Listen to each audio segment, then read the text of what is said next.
Hey everyone, let's talk today about scope creep.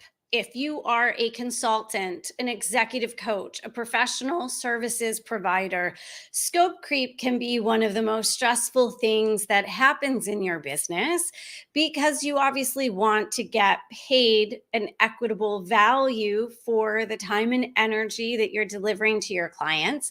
And at the same time, you have clients that you love supporting them. And if you're like a lot of small business owners, you may struggle with telling people no. You may suffer from the idea of wanting everyone to like you. There may be some fear about if I say no, then they may not want to continue working with me. So, all sorts of emotion can come up during the scope creep issues, largely rooted in, I think, a conflation of both a little bit of fear and anxiety around it, but also from the perspective of just not having the right words, the right diplomatic way of addressing it. And so, out of fear of that, just doing nothing. And so, we don't want that to happen to you. Scope creep is a really expensive drain on your business for a whole host of reasons. First of all, if you are doing above and beyond what you have been engaged to do by a client, you have the challenge of not getting paid for the work. So now you're basically working for free, or you're doing what in the consulting industry is called ghosting hours. So you're working for free and you're not getting paid for that value that you're delivering to your clients. The next issue is while you're doing that, while you're busy giving away your value for free, you have an opportunity cost because you should be doing something else in your business, probably doing proactive prospecting, creating conversations that are going to create cash flow in your business and fill your pipeline. So, for every hour that you're doing work for a client that you're not getting paid to do, that's an hour of time that you should be using to really grow your business and fill that pipeline and make sure you're not creating feast or famine for yourself, right? The other issue is that you're setting a precedent now with this client of what that equitable exchange of value is. You're setting a precedent about boundaries, you're setting a precedent about what else you'll do each time they engage you, maybe for, maybe a 3-layer cake, but every 3-layer cake that they order from you, they end up getting 6 layers or 9 layers.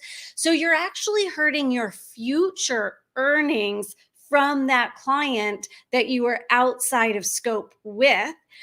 And on top of all of that, perhaps the most costly element of all of scope creep is resentment in your business and really getting frustrated and demotivated and really deflated, which really, really, really impacts your future earnings, right? So, to recap, you're doing work for free that you're not getting paid for.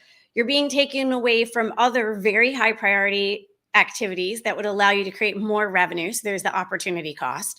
You are setting a bad precedent for the future with that client that's going to cost you in terms of future earnings with them. And you're putting yourself in a place where you're really going to get burned out and resentful in your business. So, bad all around, right? Scope creep is bad all around. Now, here's where scope creep is a really great thing. If it's handled the right way, scope creep equals more revenue opportunities for you, not just with the client who's pushing the envelope and pushing the boundary of what it is that you're going to deliver to them, but if you tuck it away right here, it means in all of your future conversations that create cash flow with potential prospects and existing clients, you can ask them up front. You can say, hey, a lot of my clients are asking for help with A, B, C, D, E, F, all of those, scope creep things that are coming up. That is revenue opportunity for you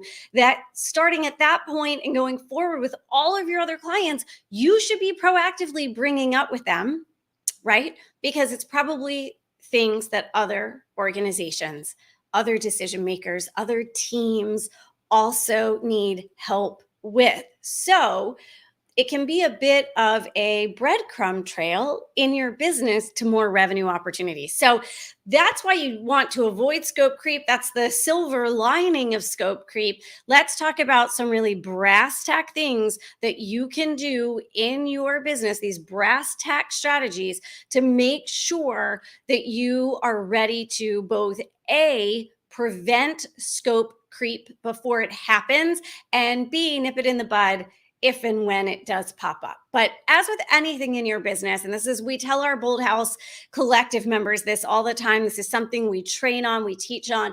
Every potential issue that comes up with your prospects and clients is easier dealt with in advance before the toothpaste is out of the tube. You don't want to let all the toothpaste out of the tube and then ask yourself how you're going to get the toothpaste back in. Just don't let the toothpaste out at all, right? That's much, much easier, less messy. So let's talk about some strategies of what to do ahead of time to make sure scope creep isn't even an issue. Step number one is to take full control of the sales process with your prospects from the word hello. Whether you're approaching them or they are approaching you, it doesn't matter. You need to be the one with your hands at 10 and 2 on that steering wheel. That's one of the very first things we teach our Bold House Collective members how to do, is how to control the entire sales process from a place of integrity and service of the client.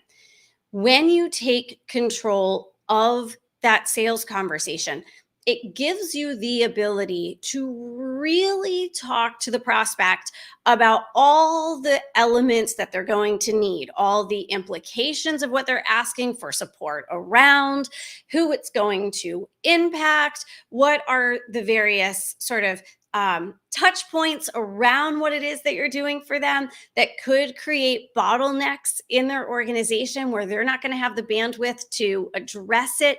When you're in control of that sales conversation, you can truly identify up front through that co-create to 100% process. You can really talk through everything that they may need support on that they're not really thinking about. If you're allowing the tail to wag the dog in the sales process and you're being overly reactive and responsive to what they're asking for, even if they're like, no, we know exactly what we need and this is all we need and this is all our budget is, if you fall victim and believe that malarkey and you don't take control of that sales process, you are definitely going to find yourself in a situation where things they didn't think about are going to come up later and you're going to be backpedaling. So step number one, you've got to have full control of that sales process. If you don't know how to do that, we will help you with that. The next is in your proposal, you want to make sure anytime you have a meeting with a client to walk them through a proposal, because you would never, ever, ever, if you've heard anything I've ever said on social media or at our live events or anything at Bold House, it's never send over a proposal, right? So if you walk the client through the proposal, one of the things, and you can get a great template, by the way, right on boldhouse.com. If you walk your client through the proposal, one of the things that you would want to let them know in writing in that proposal is what's out of scope. Here's what's in scope. Here are some things that are out of scope. Right? So we're going to really make sure we call attention to it in the proposal. And it gives you an opportunity as you're walking your client through the proposal to say, and listen, if there's anything here that you're seeing is out of scope, and now that you see that, you really have rethought it and want us to bring it into the engagement, let us know. And we can rework this to reflect that, right? We can rework this proposal. We can rework this engagement in order to reflect that now that you've had some time to think about it. But the proposal is a great place to really create a contrast for the prospect of what's in scope and what's out of scope. And then, of course, in your client agreement, you also want to reiterate what is in scope and what is out of scope. But even more importantly, in that client contract, in that client agreement, you want to let them know how you will price future work with that client if something out of scope comes up. There are some of you out there, you may be an event planner, you might be a graphic designer, you may be a copywriter, you may be an expert in digital marketing, and you may be able to offer, in some cases, hourly rates for certain services. I'm not saying everybody should do that. That's not right for everyone. It's very right for some people. We'll talk about pricing another day.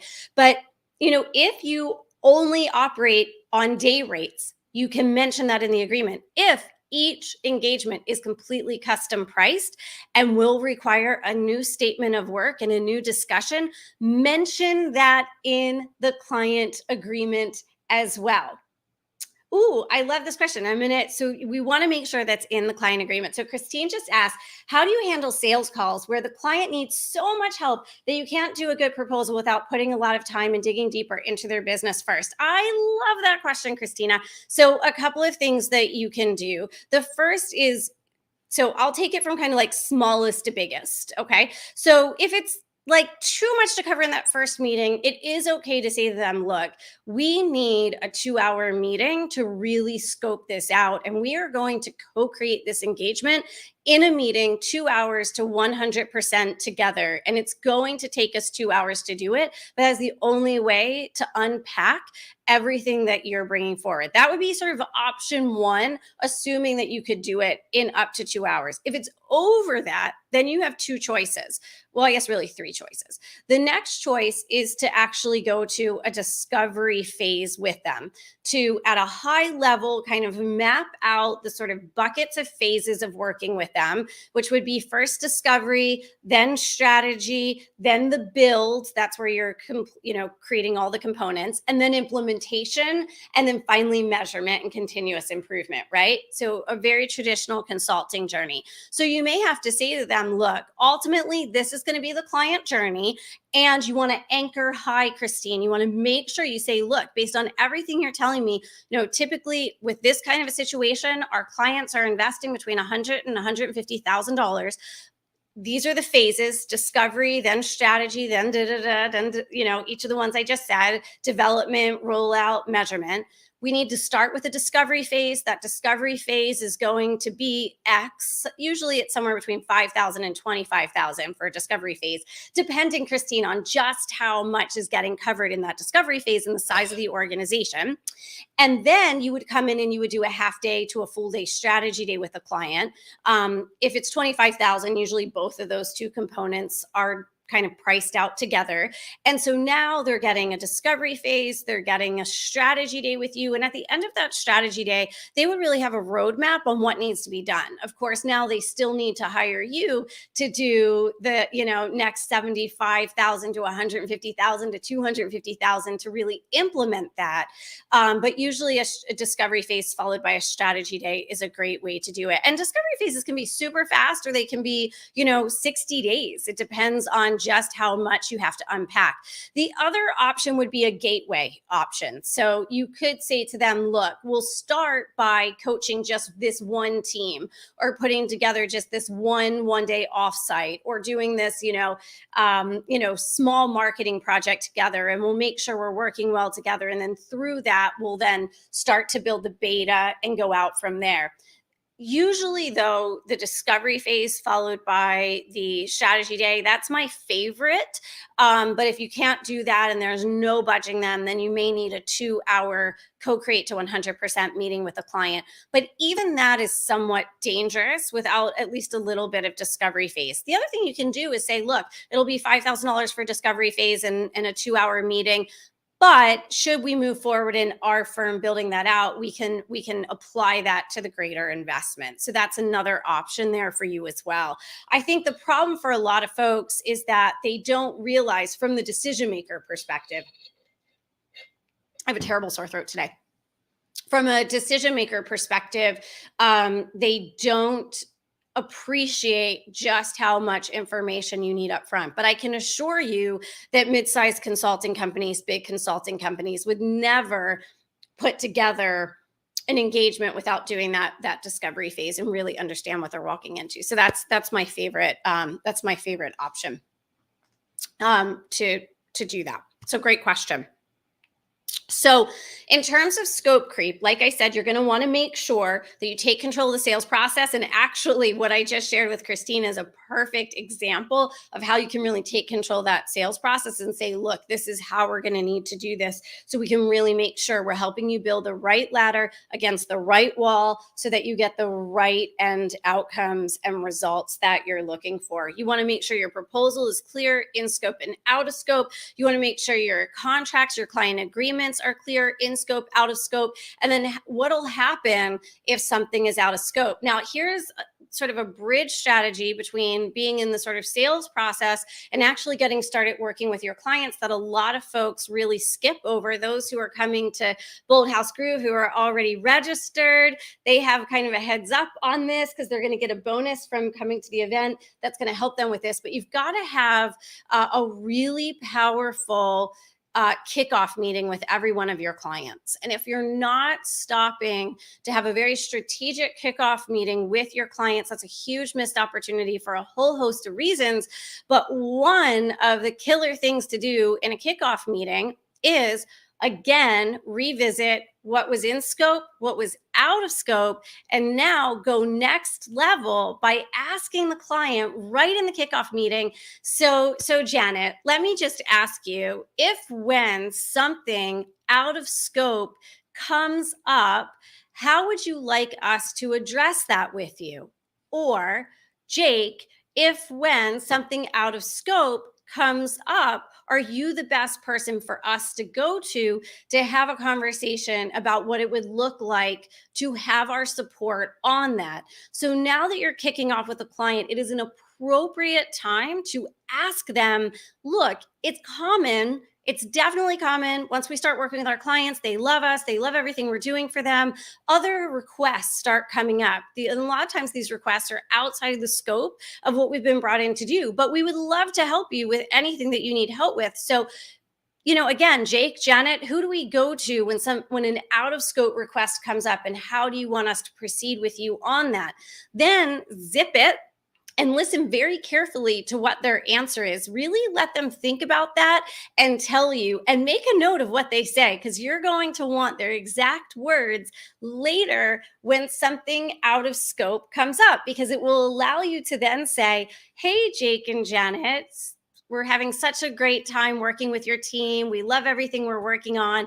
If you recall, back at our kickoff meeting, we asked you about if certain things come up, requests come up for our firm support outside of the scope of this engagement, what should we do? And you guys, were so great about asking us to come straight to you with those things. So that's why I'm reaching out today, because someone on your team or something that came up on the conference call earlier as we looked at it is really outside the scope of our current engagement. And then ...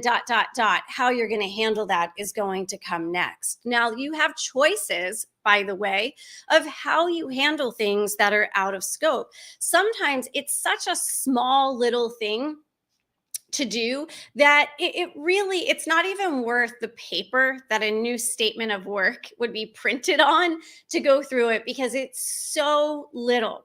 But you still want to maintain a boundary. So let's say you want it to say yes to a small request that is technically scope creep, but you feel like, you know what, I just feel like we should do this. In that case, you need to go on record right then and there. You need to go on record to say to the client, look, we would be happy to help with that. We love everything that we're doing with you, and we would be really happy to do with that. It is out of scope of what we're currently working on, but we have the bandwidth to go ahead and knock this out for you and to just get it done for you. And out of an investment in our ongoing relationship, we would be happy to do that. How does Friday sound for us sending that over? So you're really letting them know, look, we love working with you. We love everything that's going on. We love seeing the results that we're getting with you and your organization.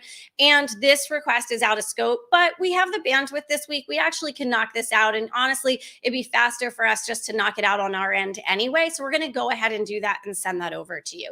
But at least you're really setting that parameter of why you're saying yes to this out of scope request right here and now, versus just doing it and hoping the client knows, right? So bad idea. Don't do that. Put a stake in the ground. Now, let's say it's something that you cannot say yes to, is a big request. You don't have the bandwidth, and you really need to make sure you're paid for that. Same thing, same cheery response. We would love to help you with that thing. We love everything we're working on. We would really love to help you with that. Let's schedule a meeting tomorrow. It sounds urgent, so let's schedule a meeting tomorrow afternoon to discuss the scope, the desired results, and what the budget would be for addressing that. You don't, in that case, have to say, this is out of scope. You can actually skip those words, which are a little bit more abrasive, and rather just take the assumptive language of, let's have a meeting to discuss the scope and the end outcome and the results, the results desired and the budget for that. Because the reading between the lines is, well, if you're saying we have to discuss the budget, obviously it's out of scope. But sometimes the best way to be diplomatic is just to say things in an affirmative way without saying that this is out of scope, right? Because we don't want to necessarily say that is the very abrasive language. But you don't even need to say it if you're saying, let's schedule a meeting right away to discuss scope and outcomes, goals, and budget. It'll be very clear. And if they come back and they say, oh, we didn't realize we would need a separate budget for this, you would easily be able to say, oh, thanks so much for asking. Yes, this would definitely be out of scope based on the current client engagement that we're working on, but we have the bandwidth and we'd love to support you with it. But we would need to discuss the timing and the budget of this and the exact deliverables. So you can really stand in your power. Now, last but not least, before I wrap up, and let me just say, in case any of you have to hop, we have an awesome training coming up this Thursday on winning corporate clients. So if you guys are not registered for that and this is helpful, we have a phenomenal power lunch. It's happening this Thursday at noon, September 1st, to talk all about how to win high-end corporate clients. So it's a great training. Sometimes you'll find that you end up doing things that are out of scope and you didn't realize they were out of scope, or you took them on because you just didn't want to address it. So you thought it'd be a once and done. And now the client is continuing to come back to you with more and more requests. Sorry, I have a terrible cold. Some of you can hear that, I'm sure.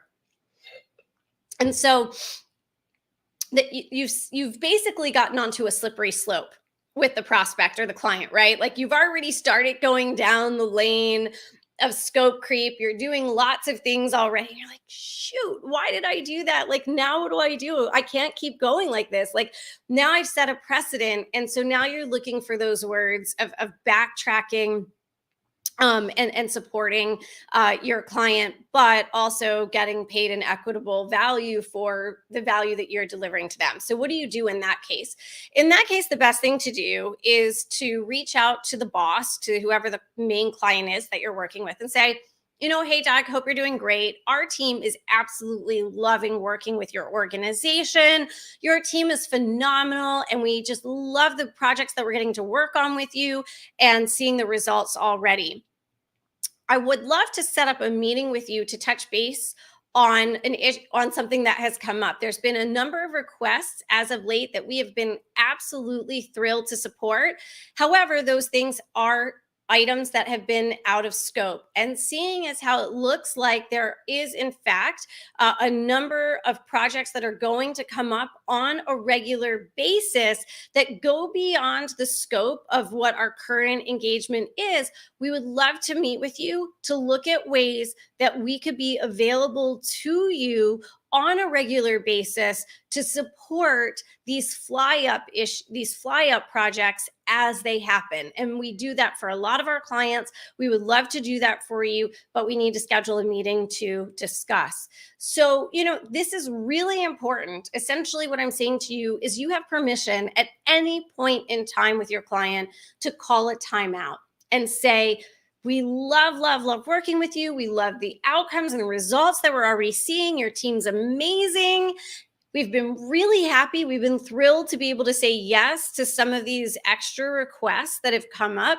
However, it does seem like your team needs more support than what the current engagement outlines. And so we need to meet and really look at what are the other things that may come up over the next 3, 6, 9 months, really build a plan for that, and really identify the best way for our team to continue providing that support for the fly ups that happen. And we do that for a lot of our clients, so we would love to do it for you as well. There's some really important things that I'm flagging for you in that language. One is always starting with the positive, right? Really reinforcing the positive.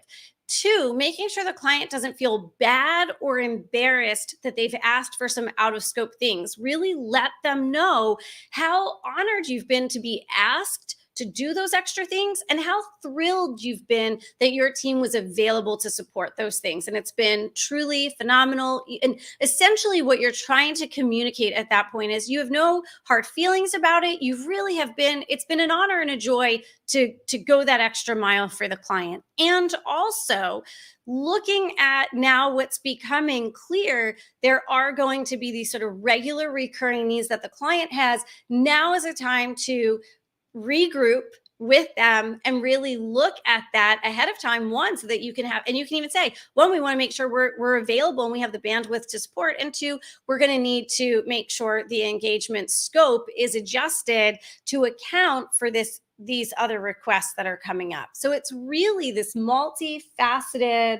um, this multifaceted language that you want to use. Okay. So if this has been helpful, and I hope it is, make sure you're following our channel over on YouTube. We have an awesome training coming up in just a few days. You definitely want to sign over to boldhouse.com, your new normal, to grab your seat there. And most importantly of all, if you are a consultant, a leadership coach, or a professional services provider, and you're working in the B2B space or with other corporate clients or mid-market or any type of organizations, there's one place that you need to be in October, and that is at Bold House Groove, which is our annual 3-day conference. There is no other event on the entire planet like Bold House Groove. It is the one and the only place that provides the soup to nuts strategy for winning and working with B2B organizations when you're an expert-based business. So make sure you get your registration to Bold House Groove, and we'll see you in Fort Lauderdale in mid-October.